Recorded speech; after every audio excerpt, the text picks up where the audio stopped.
Hello, everyone. Today we are taking a deep dive into this Wall Street Journal story. They looked like they were getting rich on Polymarket, but none of it was real. We are going to break down exactly what happened here and what the real risks are that every investor should know about. But before that, you are watching Decode Daily News, where we take the biggest business and finance stories and decode them so anyone can understand. If you are not subscribed yet, hit that button right now. So let us get into it. Okay, so here is where this whole thing starts to feel less like a finance story and more like a movie script. In his videos, George Makihara appears to have a lucrative side hustle, making bets on Polymarket. And right there, that single sentence is doing a lot of work, because that word appears is the whole story in miniature. Not has, appears to have. Somebody at the Journal chose that word very carefully, and once you know what is coming, every sentence after it reads differently. But here is what came right after that. In January, the college student posted a video that showed him winning $100,000 on a wager that President Trump would publicly say the word McDonald's that month. Now sit with that for a second. A college kid, on camera, casually pulling in six figures off a single bet on a presidential word choice. That is the kind of clip that makes you stop scrolling and open an app. And that is only half the story. The bet was one of 145 that Makihara appeared to place on Polymarket's website between January and mid-May, based on his videos, and here is what that really tells you. This was not a one-off flex video. This was a sustained, repeated performance, upload after upload, building a track record that looked completely real from the outside. And then came the number that changed everything. Bets adding up to almost $410,000. That one line changes everything. Multiply one convincing video across 145 of them, and you are not looking at a lucky streak anymore. You are looking at a character being built specifically to look like proof of a winning strategy. So that line really caught my attention, and here is why. But none of those bets were real, according to a Wall Street Journal investigation. Pause right there. None of it. Not exaggerated, not rounded up, none of it real. The part that should bother you as a viewer of any financial content online is this: you had no way of knowing that just from watching, and that is only half the story. Makihara, who declined to comment, is one of dozens of mostly college-age creators, Polymarket, paid to film themselves making fake trades and sometimes scoring fake wins. And that part is worth sitting with. Dozens of creators, not one. That stops being a rogue marketing mistake and starts looking like an actual strategy with a budget and a process behind it. And the reason behind it tells you even more. According to an analysis of more than 1,100 videos by the Journal, along with instructional materials and interviews with creators who have worked with the company. And here is what that really tells you. Instructional materials means a playbook. Somebody sat down and wrote guidance on how to fake a win convincingly. That is a very different thing from one creator stretching the truth for clicks. Now this is the part I could not move past.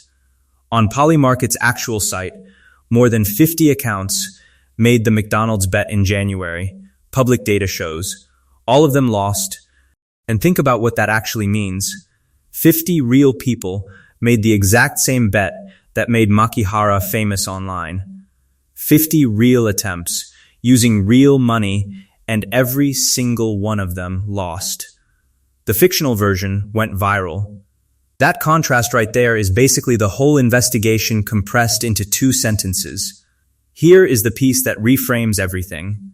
In its push to draw users to its unregulated platform, Polymarket has flooded social media with videos like Makihara's, which appear genuine at first glance.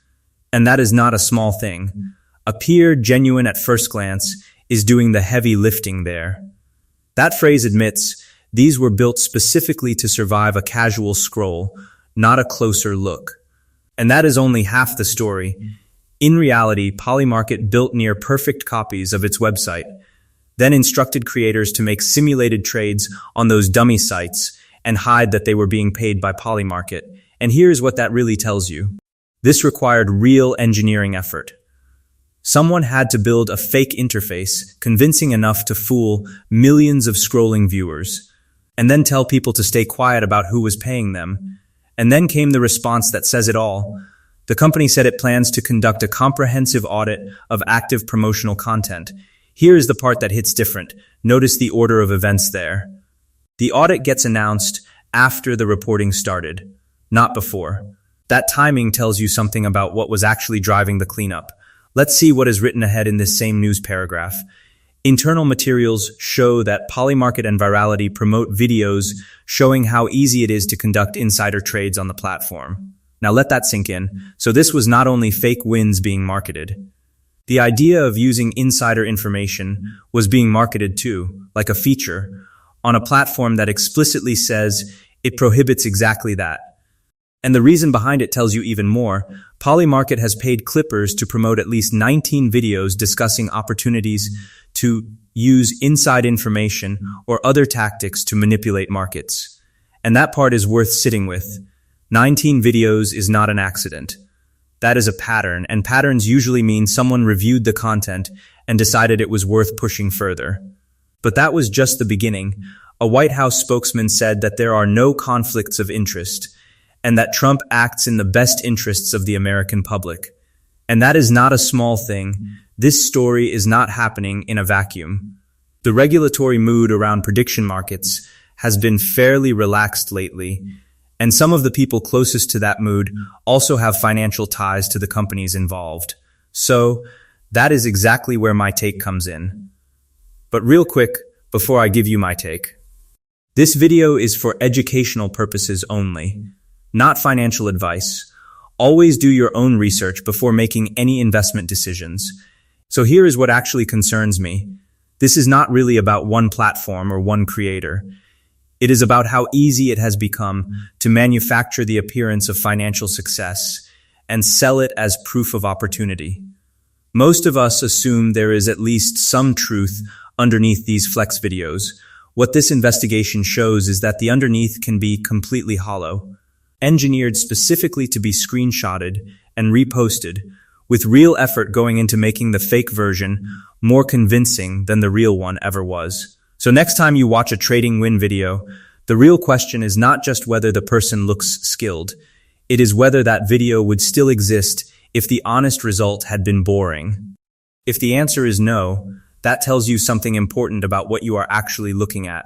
Your money deserves better inputs than a highlight reel built to convert viewers, not to reflect reality.